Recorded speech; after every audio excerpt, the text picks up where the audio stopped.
everyone, this is Adrian Alex Poe. Welcome back to another video of great writing tips to become a great writer.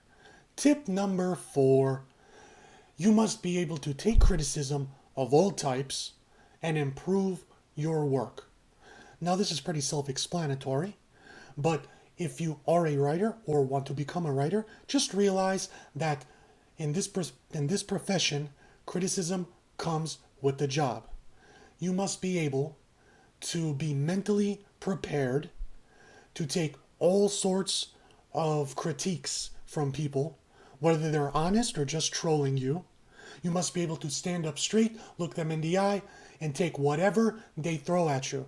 Just smile and say, well, thank you very much for saying my screenplay sucks, but I'm going to go back to the drawing board, and I'm going to improve and come up with something even better. And then next time you try to say it sucks, you're not going to say it sucks because it's going to be better.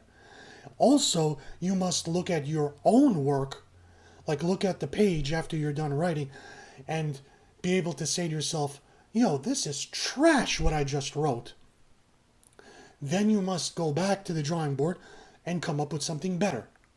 So, if you want to be a writer, this is what you have to deal with. So let's get into a couple more details. So here are some other things I want to point out about being able to take criticism. So don't get easily triggered, stay focused. Now what I mean is, if you're one of these people that are easily triggered or nobody's allowed to say anything negative about your work, and you start crying and you're like one of those snowflakes where you just can't handle the truth, well, then you got to ask yourself, is this the profession that I should be in? Is writing really my thing if I can't be able to take the littlest, teeny tiny bit of any negative criticism? Because that's just going to distract you, and then you're not going to be able to really write anything.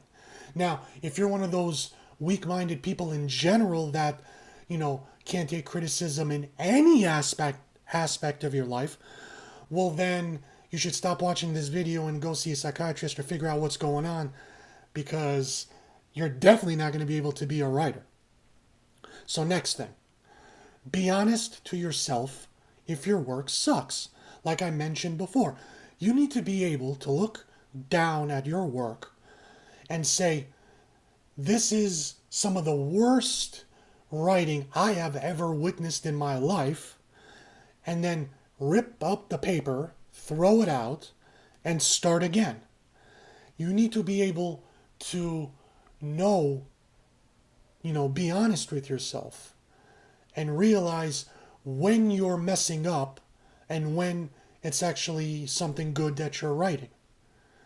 If you're constantly lying to yourself, then your work is going to be lackluster. People are going to see that your work sucks, because if you are not honest with yourself and you constantly think that everything you write on the paper is the greatest thing since sliced bread, well then you're just living in your own reality. And no one else is going to, like your work. Next, don't be your worst critic. Now, I'm sure you heard that, the saying like, I am my own worst critic. Well, in this case, don't be, because there's always going to be someone, more nasty to you about your work, saying that it sucked, than you can be.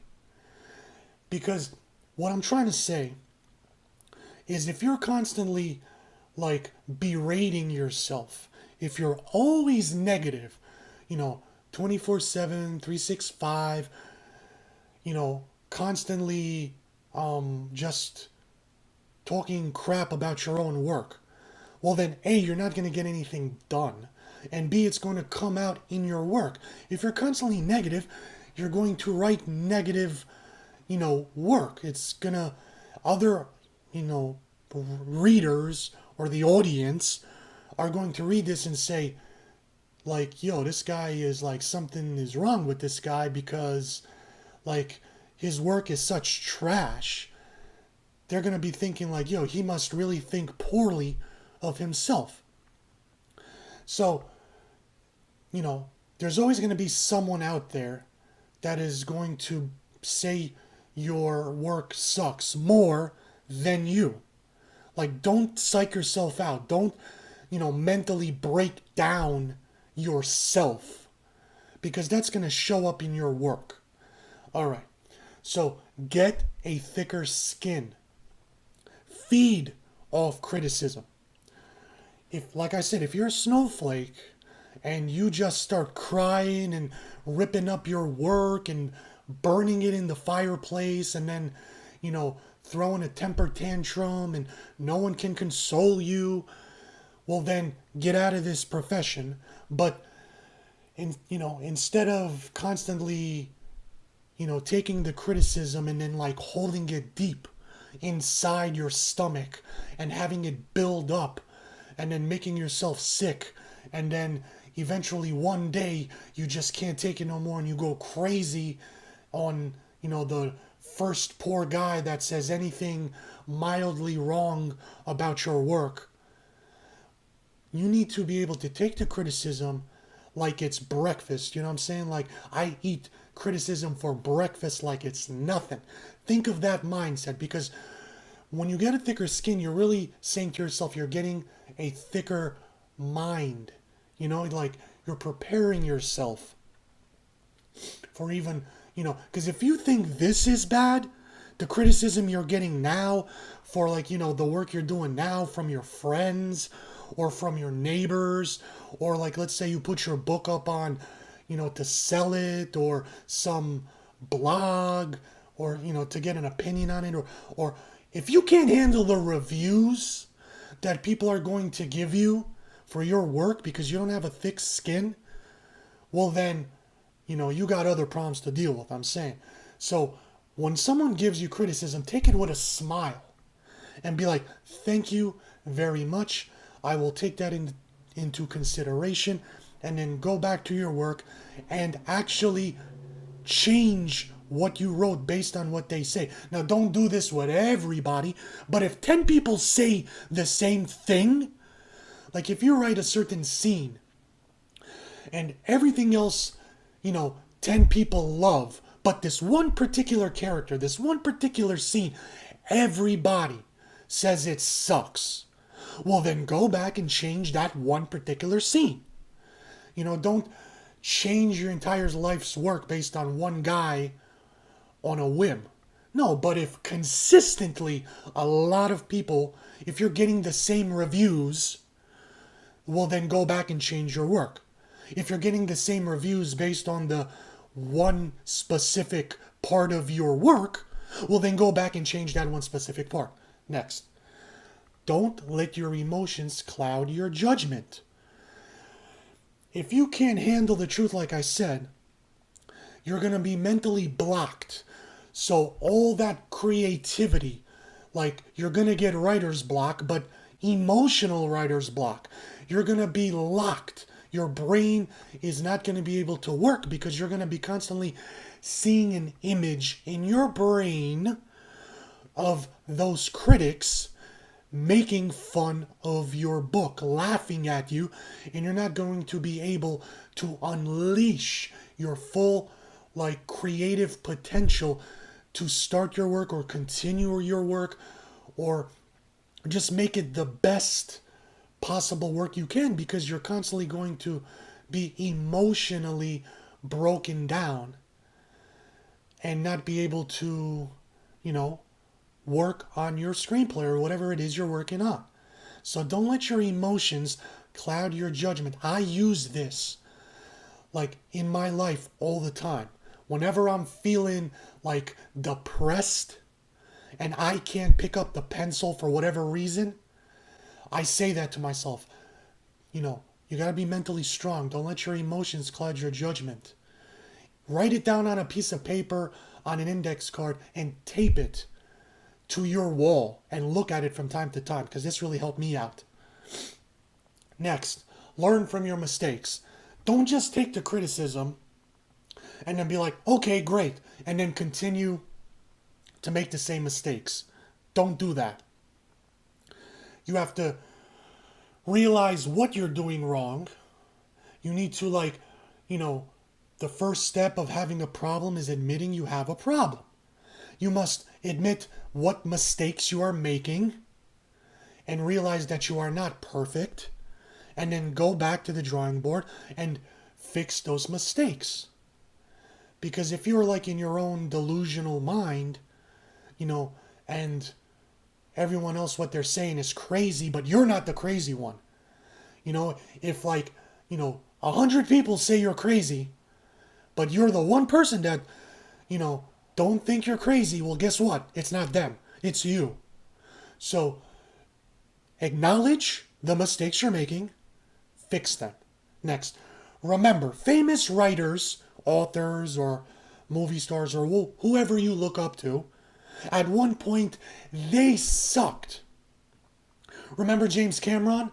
Yeah, all his movies that he made now are perfect and, they're great. And he hasn't made, a bad movie. He's one of those directors that he never made a bad movie.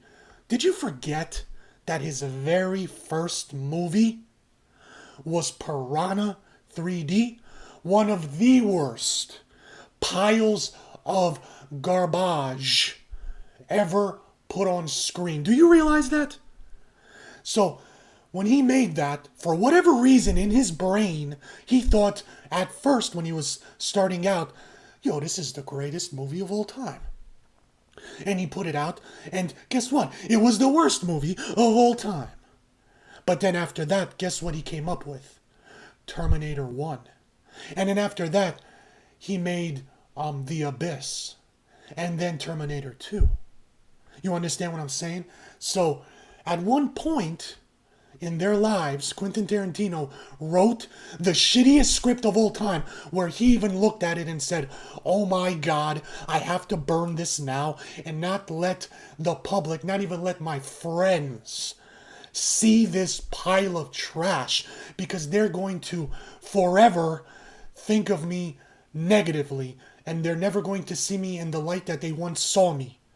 So just realize that famous writers at one point sucked, but they realized their mistakes. They took the criticism. They became mentally strong and improved. And their next work was better.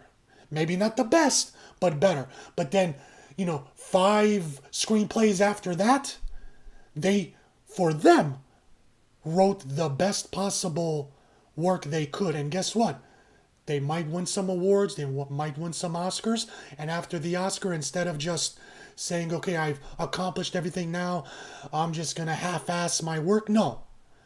They figured out a way to make it even better. So think of that. And finally, the best piece of advice I could give to you. Now, I don't know if I came up with this saying, maybe I heard it from someone else, and I just don't remember because I heard it a very long time ago. But this is kind of like my motto, other than where story comes first. But I always try to say this to myself. You can't be at your greatest until you are at your worst. Now, you can interpret it any way you like. But what I believe it means to me is that you can't unleash your greatest work, your greatest potential, until you are at your lowest point in your life. In the context of writing, if you're at your lowest point in your life, where you hit rock bottom, not having to do with writing, well, then you can kind of apply it, to your life too. You can only there's only one place up to, you can only go up from here. When you're at your lowest point, when you hit rock bottom in your life, well then, great. Then you can only go up from there. Only good things could come. You can't lose anything if you have already lost everything. So just apply that concept to writing. If you have written your worst possible screenplay, it can't get any worse. Well then, guess what? Instead of being depressed and giving up, don't give up. Take the worst, parts of it and realize, well, it can't get any worse than what I wrote now. From this moment on, when the pencil touches the paper, it can only get better. And then you're not depressed anymore. You feel better, you know? So that's what I, think it means to myself. Like, if you already are at your worst, you can only get better. You can't lose. You can only gain. So don't be afraid when you're at your lowest point. When you hit rock bottom with writing, you have to make a choice in your life. Like, when you're at your, rock bottom, you come to a fork in the road. This is what I kind of think it means. You're two types of writers. You're the writer where, you come to a fork in the road and you have to make a choice. One choice is okay, you realize that you sucked after you tried everything possible.